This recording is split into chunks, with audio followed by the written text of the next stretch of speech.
ජීවිතේ කවදාහරි දවසක ඔයා මේ සතාව ඔයාගේ ගෙදරදී දැකලා ඇති. සමහර විට අද දවසෙත් ඔයා වුණ දැක්කද? මම ඔයාට අනුතුරු අඟවනවා. ඔයා මේ සතාගේ ළඟින් වහාම ඉවත් වෙන එක ඇඟට ගුණයි. මෙයාට පුළුවන් ටෙට්‍රාඩොක්සින් වර්ගයේ විෂ රසායනික ද්‍රව්‍යයක් ශරීරයෙන් නිකුත් කරන්න. මේ විෂවලට මොනවද කරන්න පුළුවන්? මේ අමුතුම හැඩයක් තියෙන පණුවගේ නම මොකක්ද?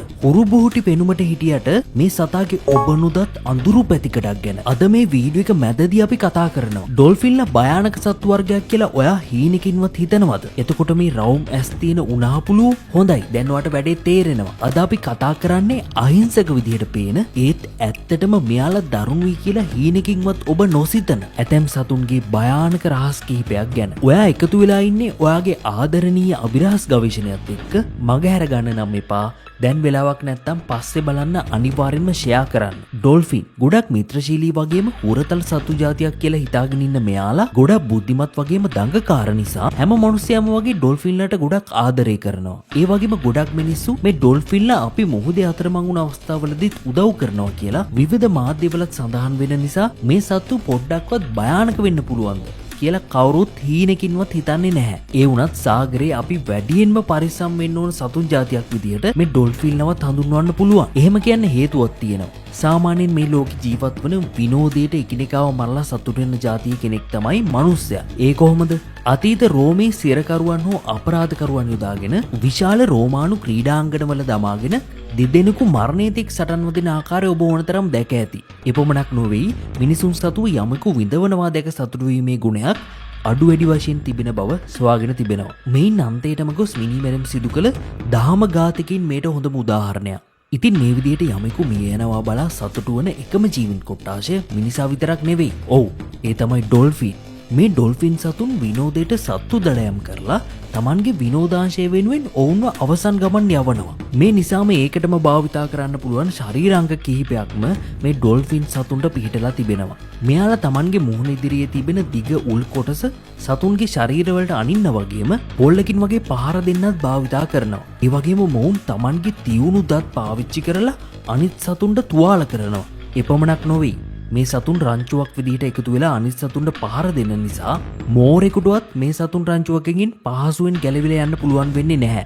ඉතින් මෙන්න මේ විදිහට ඔයා වතුර බැහැලා ඉන්න වෙලාවක ඔයාට පහර දෙන්න ඕනි කියලා මෙයාලා තීරණය කළොත් මොන වගේ දෙයක් වේවිද? 1999 වර්ෂයේ කාන්තාවක් මේ ඩොල්ෆින් රංචුවක් සමග පිහිනමින් සිටියදී ඔවුන් එකපාරට මේ කාන්තාවට පහර දීලා ගැඹුරු ජලය තුලට රැගෙන යන්න උත්සාහ කරනවා. කෙසේ නමුත් ඇගේ වාසනාවකට ජීවිතේ බේරගන්න පුළුවන් වුණත් දරුණු ගණේ සපා කෑම නිසා ඇයට ඇගේ කකුල අහිමි වෙනවා. ඒ වගේම මේ ඩොල්ෆින්ලා Tamanගේ වර්ගයේ පිරිමි පැටවු පවා මේ විදිහේ දරුණු දේවල් සිදු කරලා අවසන් ගමන් යවනවා. ඉතින් මෙන්න මේ වගේ සිදුවීම් බොහෝමයක් නිසා ඩොල්ෆින්ලා කියන්නේ හොරතල් විදිහට බෙනුණා තරමක් භයානක වෙන්න පුළුවන් සතු జాතියක් කියලා ඔයා තරයේ මතක තියාගන්න ඕනේ. ඉතින් ඔයා මේ දැනගත්ත දේ ගැන හැමෝම දැනුවත් කරන්න පුළුවන් තරම් මේ වීඩියෝ එක ෂෙයා කරන්න. ලංකාවේ මිනිස්සු කැත සතෙක් විදියට සැලකුවත් ලෝකේ පුරාම ගොඩක් මිනිස්සු රවුම් ඇස් තියෙන නිසා වගේම අහිංසක මූණ නිසා මේ උණාපුළු ගොඩක් හුරතල් සතු විදියටයි සලකන්නේ. මෙයාලා රාත්‍රී කාලේ හැසිරෙන නිසාජර සතු జాතියක් නිසා තමයි අපිට මෙයාලගේ ඇස් මෙන්න මේ වගේ විශාල විදියට බලා ගන්න පුළුවන් වෙන්නේ. ඒ වගේම මෙයාලට වේගයෙන් එහෙම ගමන් කරන්න බැරි නිසා ගොඩක් ඉක්මනින් විලෝපිකයන්ට ගොදුරු වෙනවා. ඒ වුණත් අපි හිතන තරම්ම මෙයාලා ඇත්තටම හුරතල් සතු జాතියක් නෙවෙයි. අන්නේ විදිහට මේ සතෙක්ට Tamanට අනතුරක් කියලා දැනුණ ගමන් Tamanගේ අත් දෙක උස්සලා ඔළුවේ තියාගෙන මෙන්න මේ වගේ අමුතුම ඉරියව්වක් පෙන්නනවා. එහෙම පෙන්නලා මේ උණාපුළු Tamanගේ කිහිලි දෙක දිවෙන් ලෙව කනවා. මේ මොන ජරා වැඩක්ද කියලා ඔබට හිතුණත් මේ සතුන්ගේ කිහිලිවල තියෙනවා අමුතු ග්‍රන්ථි වර්ගයක්.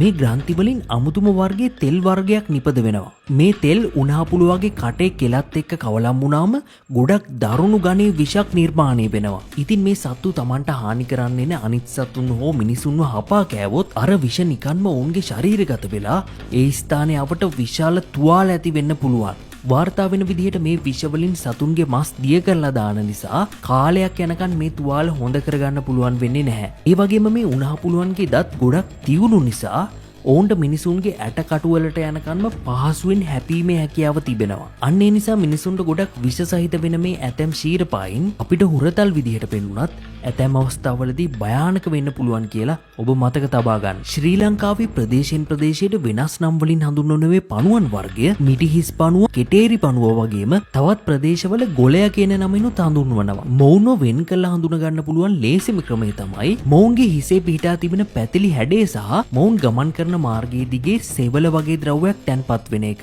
මේ සතාව ඔබ මීට කලින් දැකලා තිබෙනවා නම් වීඩියෝ එක පොඩ්ඩකට නවත්තලා ඔයාගේ ප්‍රදේශයේ මෙයාට කියන නම අනිවාර්යෙන්ම කමෙන්ට් කරන්න. ඉංග්‍රීසි භාෂාවෙන් හැමර්හෙඩ් වෝම් කියන නමින් හඳුන්වන මේ පණුවන් වර්ගයට අස්ථි පද්ධතියක්, ශ්වසන පද්ධතියක් වගේම රුධිර සංසරණ පද්ධතියක් Tamanගේ ශරීරය තුල පිහිටන්නේ නැහැ. මෙයාලගේ වර්ගය බෝවන ක්‍රමය ගැන අපි කතා කළොත් අනික් සාමාන්‍ය පණුවන් වගේම ක්‍රම දෙකකට මෙයාලා ප්‍රජනනය කරනවා. ප්‍රධාන ක්‍රමය අලිංගික ප්‍රජනනය. මොකද්ද මේ අලිංගික ප්‍රජනනය කියන්නේ? සෛල කිහිපයකින් සෑදී ඇති ඇතැම් ජීවීන් සහ තනි සෛලකින් සෑදී ඇති ආකියා, බැක්ටීරියා වගේ ඒක සෛලික ජීවීන් සිදු කරන ගොඩක් ප්‍රාථමික ප්‍රජනන ක්‍රමයක් තමයි මේක. සරලව කිව්වොත් ඔයා මිටිහිස් පණුවෙක් අරගෙන දෙකට කැපුවොත් මේ එක් කැබැල්ලක් සති කිහිපයකින් අලුත් පණුවෙක් බවට පත් වෙනවා. මේ නිසා මෙයාලගේ ගාහණය පාලනය කරන එක තරමක් අපහසු වැඩක්. ඒ වගේම ලිංගික ප්‍රජනනය හරහාත් මෙයාලා කලාතුරකින් ජීවීන් බිහි කරනවා. ඒ කියන්නේ ගැහණු කෙටේරි පණුවෙක් සහ පිරිමි සතෙක් එකතු වීමෙන්. ඒ වගේම මාංශ භක්ෂක සතුන් జాතියක් වන මෙයාලා Tamanගේ ශරීරයේ එක් විවරයකින් කෑම ගන්නවා. ඒ වගේම ඒවා මල පහ විදිහට පිට කරන්නේ මේ විවරයෙන්ම තමයි. ඇත්තටම මේක සාමාන්‍ය සාම්ප්‍රදායික කටක් වගේ එහෙම නෙවෙයි. මේ පණුවන්ගේ යටිපැත්තේ ෆාරින්ක්ස් කියන නමින් හඳුන්වන මාංශපේශී නලයක් වගේ ව්‍යුහයක් තිබෙනවා. අර සෙවල වගේ ඔයා දකින්නේ මේ මාංශපේශී තරලයෙන් නිකුත් වන ශ්‍රාවයන්. මෙයා ගොළු බෙල්ලෝ, ගැඬවිලෝ වගේ සතුන්ගේ උඩ නැගලා ජීර්ණ එන්සයිම උන්ගේ ශරීරයට නිකුත් කරනවා. මේ නිසා ගොදුරේ එම ස්ථානයේ පටක දිය වෙනවා. ඒ කියන්නේ මෙයාගේ ගොදුර පණ පිටින්ම ජීර්ණය වෙනවා කියන එක. ටෙට්‍රඩොක්සින් වර්ගයේ විෂ රසායනික ද්‍රව්‍යයක් මෙයාලගේ ශරීරයෙන් නිකුත් වෙනවා වගේම මේ දරුණු ගණයේ විෂ රසායනය යොදලා ගොදුර පහසුවෙන්ම අඩපණ කරලා සමදිය කරලා දිය වූ සමේ පටක කොටස් සමග මේ පෝෂණ ද්‍රව්‍ය මෙයා ඒ සතාගෙන් ලබා ගන්නවා. මේ විෂ වර්ගයේ සතුන්ට විතරක් නෙවෙයි බැරි වෙලාවත් ඔයාගේත් ශරීරගත වුණොත් මේක ශරීරයට බෙහෙවින් අහිතකර වෙන්න පුළුවන්. මේ නිසා දරුණු ගණයේ කැසීම්, පැල්ලම් සහ ආසාත්මිකතා පවා ඇති වෙන්න පුළුවන්. එපමණක් නොවේ දුර්වල ප්‍රතිශක්තිකරණ පද්ධතියක් ඇති මිනිසුන්ට මේක බහුලව ශරීරගත වුණොත් දරුණු ගණයේ බලපෑමක් උනත් ඇති කරන්න පුළුවන්. ඒ විතරක් නෙවෙයි කෙටේරි පණුවන්ගේ ප්‍රියතම ආහාරය තමයි ගැඬවිල. ඉතින් ගැඬවිලා කියන්නේ ගොවියාගේ මිතුරා කියලා ඔයා දන්නවනේ. මේ නිසා කෙටේරි පණුවන්ගේ අධික ව්‍යාප්තියකින් වගාබිම් වල පසසාරු කරන ගැඬවිලන් ගහණේ අඩු වෙලා අස්වැන්න බාල වීමට මේක හේතුවක් වෙන්න පුළුවන්. මෙයා ගැන කියන්න දේවල් ඕනි තරම් තිබුණත් මම ඔයාට එක දෙයක් කියන්නම ඕනි. මෙයා Tamanගේ පාඩුවේ ගෙදර බිත්තියක ඔය වතුර රැඳෙන තැනක වගේ ඉන්නව දැක්කොත් මේ වීඩියෝ එක බලලා අම්මෝ මෙයාලා විසයි කියලා ඕන මරලා දාන්න එහෙම එපා. මෙයාගෙන් ටිකක් ඈත් වෙලා මෙයාව අතින් අල්ලන්න යන්නේ නැතුව ඉන්න. එතකොට මෙයාගෙන් කිසිම හානියක් සිදු වෙන්නේ නැහැ. ඔයා ඉතිනිදා දකින මේ සතා කවුද? මෙයා මොනවද කරන්නේ වගේ ප්‍රශ්න ගොඩක් තියෙන ඇතිනේ. ඒ නිසායි මම ඔයාලට මේ වීඩියෝ එක ගෙනාවේ. සතුන්ගේ ඝාතකයෙක් වෙන්න මට ඕනි නැහැ. ඉතින් මේ අමුතුම හිසක් තියෙන පණුවට ඔයාගේ ප්‍රදේශයේ කියන නම අනිවාර්යෙන්ම කමෙන්ට් කරන්න. සත්ව ලෝකේ ජීවත් වන අමුතුම ගති ලක්ෂණ තිබෙන සත්තු జాතියක් විදිහට අපිට මේ තාරාහොට ප්ලැටිපස් හඳුන්වන්න පුළුවන්. ඒ විදිහට මේ සතාට තාරාවෙක්ගේ වගේ හොටක්, දීව කෙනෙක්ගේ වගේ වලිගයක් වගේම දීබල්ලෙක්ගේ වගේ ශරීරයකුත් තිබෙන නිසා මේ සත්තු ගොඩක් අමුතුයි කියලා ඔබට බැලූ බැලමට පැහැදිලි වෙනවා. ඒ කොහොම වුණත් පිටින් දකින ඕනම කෙනෙක්ට මේ සත්තු ගොඩක් හුරතල් සත්තු జాතියක් විදිහට තමයි බලා ගන්න පුළුවන් වෙන්නේ. අන්න ඒ නිසා සමහර සෙල්ලම් බඩු නිෂ්පාදකයන් මේ සතුන්ගේ හැඩේ හුරතල් බෝනික්කන් පවා හදලා තියෙනවා අපිට බලා ගන්න පුළුවන්. ඒ කොහොම වුණත් ඕස්ට්‍රේලියාව සහ ටැස්මේනියාවේ විතරක් ජීවත් වන මේ සතුන් අපි හිතනවට වඩා ගොඩක් භයානක දෙයක් මේ සතුන්ගේ ශරීරය ඇතුලේ හංගගෙනයි ඉන්නේ. ඒ විදිහට මේ සතුන්ගේ කකුලේ පිහිටා තිබෙන රෝම වලට අස්සෙන් තියුණු උලක් පිහිටලා තියෙනවා. Tamanගේ ආරක්ෂාව වෙනුවෙන් මේ උල පාවිච්චි කරන මෙයාලා Tamanට පහර දෙන්න ඉන්න සතුන්ට මේකෙන් ඇනලා විෂ මිලිලීටර් 2-4 අතර ප්‍රමාණයක් ඇතුල් කරනවා. බැරි වෙලාවත් මේ විෂ මිනිස්සෙගේ ශරීරගත වුණොත් ඊටමත් දරුණු ගණයේ වේදනාවක් උරුම වෙනවා. හැබැයි විශේෂයක් විදිහට පිරිමි ප්ලැටිපස් සතුන්ට විතරයි මේ විෂ දල පිහිටලා තිබෙන්නේ.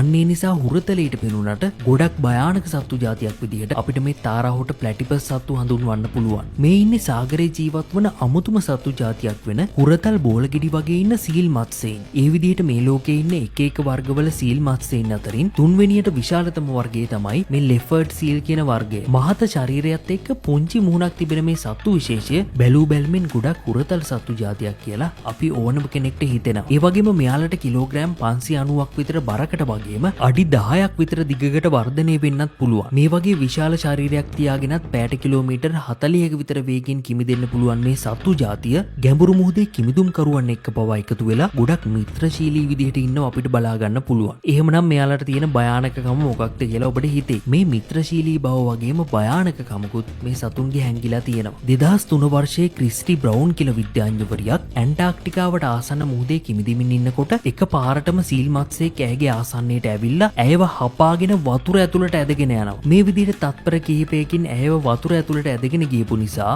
අවාසනාවකට ඇයව අඩි 200කට වඩා වතුර ඇතුළට මේ සතා ඇදගෙන ගියා. ඉතින් ඇගේ ජීවිතය ගැන එතනින් එහාට කතා කරන්න දෙයක් ඉතුරු වෙන්නේ නැහැ. මොකද ඇය සදාටම මේ ලෝකෙන් සමුගත්ත නිසා. මේ නිසා හුරතල් විදිහට පෙනුනත් මේ සීල් මත්ස්‍යයන් අපි හිතනවට වඩා ගොඩක් දරුණු වෙන්න පුළුවන් වගේම අපිට මරණය වුණත් උදා කරන්න පුළුවන් කියලා ඔබ තරයේ මතක තබා ගන්න.